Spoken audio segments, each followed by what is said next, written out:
Hello listeners, and welcome to the Montel Weekly Podcast, bringing you energy matters in an informal setting.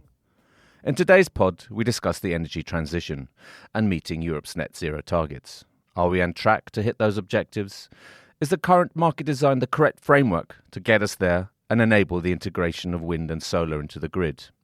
The key component of greening the continent's energy system is providing backup power when the wind doesn't blow and when the sun doesn't shine on a cold winter's night. Something the Germans have an expression called Dunkelflaute. I'm Richard Sverrisson, and helping me discuss these issues and much more is Anja Frada of Wärtsilä.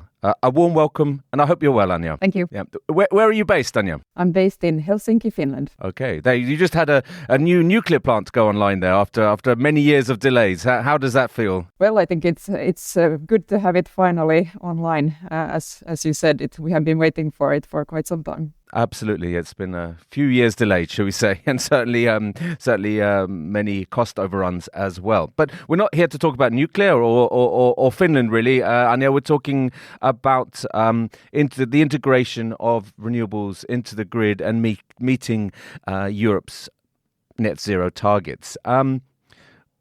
What, in your view, is needed to further accelerate the integration of wind and solar into Europe's energy systems? So at the moment, I think we have ambitious decarbonization targets in Europe, which is a good thing. I think the main issue, what we see is, especially on the renewables deployment, I think the biggest bottleneck we have is actually on the permitting side. And I think this is now an issue also that is being acknowledged, and also steps are being taken in the right direction. But just as an example, we have about 80 gigawatts of renewables that are being stuck in permitting process at the moment. And so there is clearly a need to accelerate the permitting and also get the renewables deployed. I mean, this is often mentioned when I talk to people, certainly in southern Europe. But is this also a case? Is this a widespread phenomenon across Europe? Is it also the case in the Nordics, for example, Anja? Well, I think we are seeing, of course, that renewables are being deployed at speed. So I think this is really being driven by the fact that renewables is the most economic way to produce electricity. So I think we are clearly going in the right direction, but I think the speed is not enough. So, for example, last year we had about 16 gigawatt of new wind coming online, but actually on average we would need to have more than 30 gigawatts per year. So we are sort of halfway on where we actually should be in terms of speed. I think it's clear that permitting needs to be speeded up. But isn't that easier said than done? I mean, how do you go about doing that in practice? Yeah, I think now the EU, as said, has taken some actions. So there is a revised renewable directive that should also speed up the process and make it simpler. But I think, one of the sort of issues with the renewables has been for quite some time already that it's sort of people don't want to have it in their own backyard. So I think that's still probably going to be an issue. But on the other hand, I think we need to see the importance of having the renewables deployed and also driving it through on a local level and on country level as well as on EU. So dealing with the NIMBYism, I mean, how do you go about that? I mean, it's kind of, is it more through education, through public awareness? I mean, how can you combat that? Well, I think, of course, we are all in the same boat, right? We all need to decarbonize, and we need to achieve a net zero future. So from that point of view, I think we can all play our own role in this one. I mean, it's, we had the instance here in Norway, which was also quite illuminating, I think, and was certainly frustrating for many on both sides of the fence. But when you had a wind park here in mid-Norway up near Trondheim, the Fosen wind park being, the controversy around that and the Sami reindeer herders, and they, and then you had Greta Thunberg flying into Oslo to join the protesters. So, It's an issue, certainly, isn't it? In terms of rolling out the renewables. But I think also we see an increasing amount of offshore wind. So of course that also should help the issue in a sense. So, but as said, I think we need to look at this as we need to find solutions to come over the issue, and so that we can all enjoy renewable electricity. Absolutely. And you mentioned the solutions, and you also mentioned the Renewable Energy Directive coming from the European Commission. Last month the European Commission published its market design proposals. What was your reaction to those, Anja? Well, we have of course also been heavily involved in the work and followed up what is happening. So of course renewable is clearly a must. I think where we see still some room for improvement is on the flexibility side. So I think the EU electricity market reform has focused quite a lot on demand side management and storage in terms of flexibility, but it sort of overlooks the fact that we also need to have firm, flexible capacity. So I think this is the flexibility will play a really key role in our future energy systems. So it's not enough to only have the renewables. We really need to ensure that we have the flexibility, and the flexibility both as a combination of short-term flexibility, but also the longer duration one. So could you be more specific then? What type of flexibility is required here? This is the backup. This is when I said in the introduction for the cold winter's day where there's very little wind. What kind of flexibility would be optimum in those kind of situations? So as said, I think now the directive is more focusing on the short-term flexibility, and that's mainly the energy storage. So I think energy storage is of course a really needed component in our energy system. But then when we look at longer periods of time, then you also need to have the firm capacity. And for us, the firm capacity is really flexible engine-based power plants that are able to quickly react to the market conditions. So they are able to ramp up and ramp down according to the renewable generation. So I think when we look at sort of firm assets, we usually talk about nuclear, or we talk about coal, or we talk about engine-based power plants, and but what the issue usually is with the coal and the nuclear is that they are not flexible.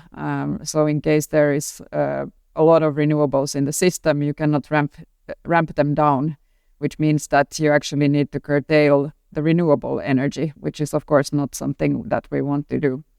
And that's why when we talk about the flexibility, it's really important that the capacity can adapt to the renewable generation, so that we don't run them unless we have to.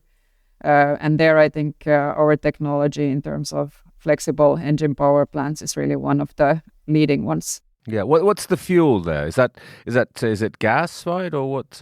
Today we use mainly gas, but I think it's really important to highlight that the gas can be then substituted by sustainable fuels in the future. So when we will have availability of hydrogen or other zero carbon or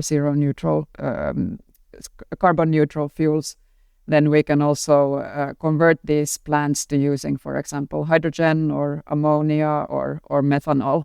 So it's I think the future proofing of these assets are really important. So they are not they can run on other fuels than gas when we have them available. Are market signals that currently you see in the short term and in the long term market, are they enough to incentivize the constructions of such backup capacity, or do you need additional mechanisms such as a capacity market? What's your view here, Anja? This is actually in the work we did for the market reform as well. When we have looked at the markets, we see that there is not enough incentive today. What we really would need is a sort of a capability market. So similar to what you mentioned, the capacity market, but also looking at the characteristics of the technology in terms of what services it can provide to the grid. So I mentioned a few already, like fast startup or ramp down of the technology, adapting to or like being able to basically adapt to the renewable generation. I think are really key ones. So it's sort of a capacity market that really takes into consideration also how you can operate that technology. So it's not only there as a sort of backup in case of emergency. Okay, that's interesting. I mean, you see, Sweden is looking also to some form of backup capacity mechanism, isn't it? It's just announced, and I know maybe there are plans in Germany as well. Is this something you're seeing more and more in several member states in Europe, maybe globally as well? Yeah, I think this is a hot topic at the moment. So I think it's recognized that the investments in flexibility need to be there. And I think actually we see some of this also when we talk about the energy storage. So in general, the flexible assets, the sort of best market conditions where we incentivize more capacity is when you have possibility for different revenue streams. So you can sort of maximize the revenue streams based on what service you can provide to the grid. So I think markets, I think there's a discussion, also active discussion going on in the UK, for example, of course in Europe, but we are doing or talking about the same topics also in the US. So you're providing the full range of ancillary services with this kind of capacity, yeah, in a sense, yeah. But there's one issue as well, which we've seen emerging quite a lot in current weeks, and the outlook is for these kind of incidents to continue, in that the problem of, I suppose, it's cannibalisation. When you have too much capacity in one area, potentially also low demand, you see the instances of negative prices. Now, we've seen that recently in the Netherlands. We've also seen, the opposite effect as well when intraday prices really hit the roof for certain periods. Are we likely to see more of this going forward?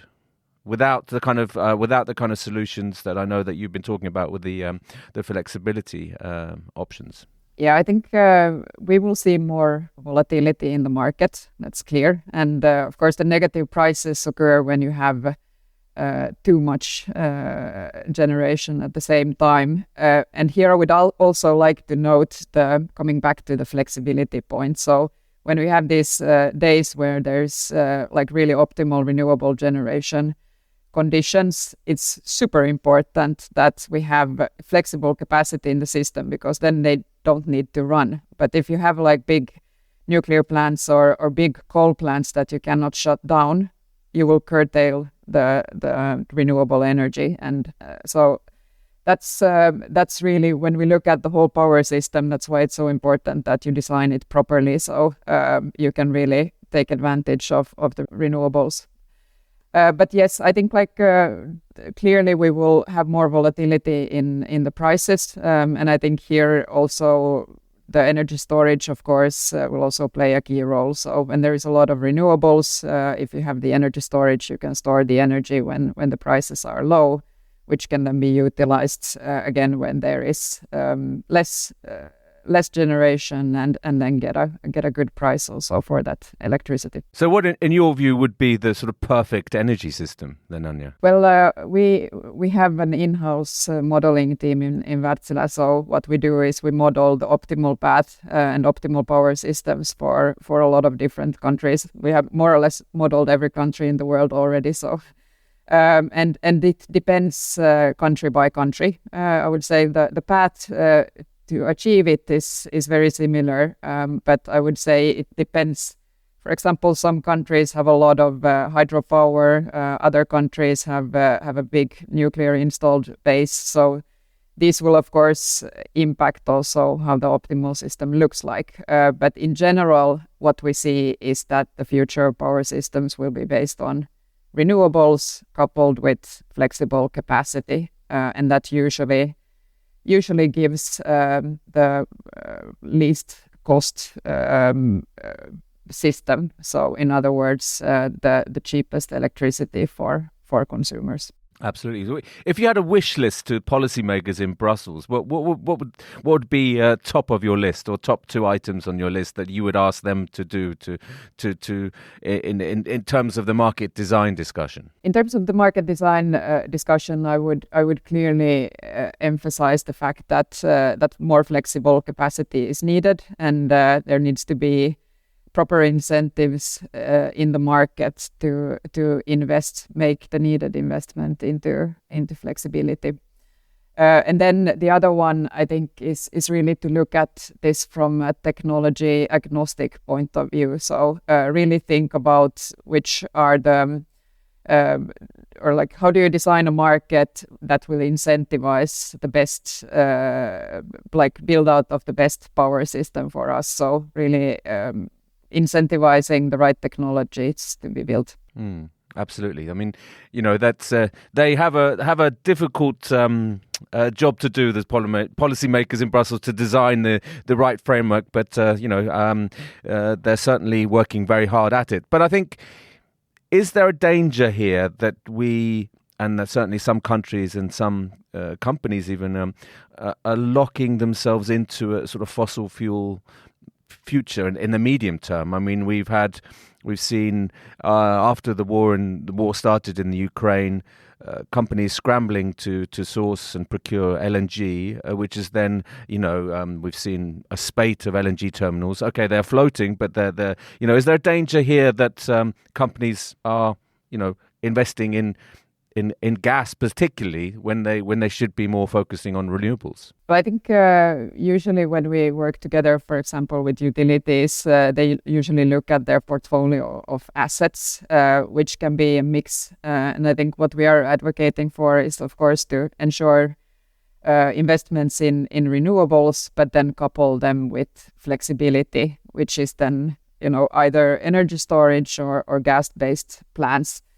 But one thing I really would like to highlight again is the fact that a plant that runs on gas today can be converted to use other fuels and sustainable fuels in the future when there is enough availability of those.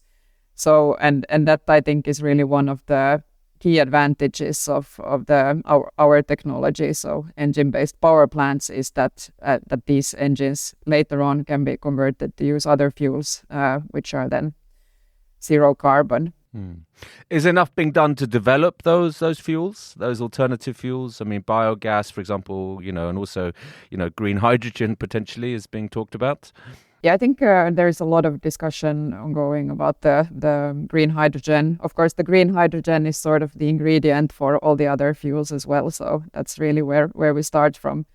I think both in the EU and also in the US, I think there is a lot of discussion regarding the hydrogen and how to incentivize that. So in a way, I think the topic has clearly been highlighted, and I think actions are already being taken. But of course, it all starts from the renewables. So of course, to produce the green hydrogen, you need the renewable, and you need the sort of excess renewable to be there in order to have cheap and or affordable hydrogen. Absolutely. I mean, I can see the discussion here about, certainly for storage, when you have a surplus of renewable energy, you fill up the energy storage systems. But I mean, to me, I've looked at this in some depth and from all different angles, but burning hydrogen for me to generate power doesn't seem to make any economic sense. I don't know what your view is here, Anja. Well, I think of course the first step is the electrification. So from like an efficiency point of view, the electrification is of course the smartest way if that's possible. But I think in some of the really hard to abate sectors, that's not an option. So their hydrogen will be used in order to decarbonize different industries, like, for example, steel. But I think, again, maybe going back to sort of the big picture, when we look at the whole power system, you will of course deploy a lot of energy storage, but energy storage also has a limit in terms of duration. So and that's really where sort of the gas-based or sustainable fuel-based plants come in. You cannot overbuild the system to be able to cope with the longer time periods when, for example, there is no renewable generation, and that's why you need to have another solution for that. And at the moment, for long duration, let's say gas-based or sustainable-based plants are the most viable option. And also in terms of seasonal storage, yeah. Yep, absolutely.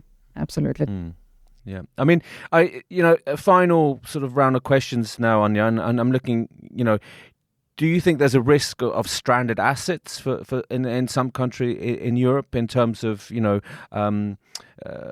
companies or countries locking themselves into, similar to what I asked before, but about this time about stranded assets, that there's a risk of locking into inflexible assets? Yeah, I think that's really the key thing, right? You need to, if you invest in technology today, you need to ensure that it's as flexible as possible, because the inflexibility is that will not work optimally in a renewable-based system. So the more flexible the asset, the better it is. And at least my personal opinion is that that's not a risk, especially when you have the opportunity and possibility to use other fuels in the future. But I think, you see like the country where you're based, France, the UK, they have massive plans to build out or roll out nuclear plants and nuclear capacity. But if I understand you correctly, you're saying these are actually not very flexible at all and may not be able to fit perfectly with the renewable system. Would that be correct, Anja? Yes, that's correct. So nuclear is I would say, the least flexible of all. So you are not really able to ramp up or ramp down a nuclear plant.